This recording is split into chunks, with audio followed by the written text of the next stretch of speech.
श्री अखिल भारतीय समर्थ जैन श्रावक संघ मालेगाव यांच्या वतीने 15 ऑगस्ट स्वातंत्र्य दिनाचे औचित्य साधत कमला नेहरू मागासवर्गीय मुलींचे वसतिगृहात आदिवासी गरीब विद्यार्थिनींना कपडे वाटप करण्यात आले.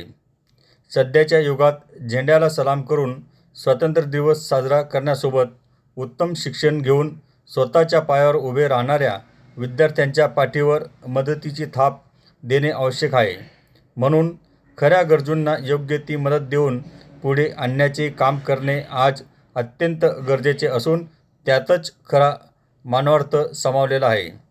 मानवसेवा हीच ईश्वर सेवा असल्याने ज्याकडे आहे त्यानं काहीतरी देण्याची भावना ठेवल्यास गरीब आपल्या पायावर उभा राहील, असे प्रतिपादन श्री अखिल भारतीय समर्थ जैन श्रावक संघाचे अध्यक्ष महामंत्री श्री प्रदीपभाई मिलापचंद बर्डिया यांनी केले. या कार्यक्रमात प्रसंगी ज्येष्ठ कार्यकारिणी सदस्य डॉक्टर रामलालजी जैन, सदस्य श्री संजय चंपालालजी बर्डिया, श्री शैलेश परमालजी जैन, महाराष्ट्र नवयुवक शाखा कार्यकारिणी सदस्य श्री नितीन मिलापचंदजी जैन, श्री आकाश प्रदीपजी जैन, कमला नेहरू मुलींचे वसतिगृह अध्यक्ष महेश शिरसाट, अधिशिका कावेरी कोळी, कर्मचारी वर्ग व विद्यार्थिनी मोठ्या संख्येने उपस्थित होत्या.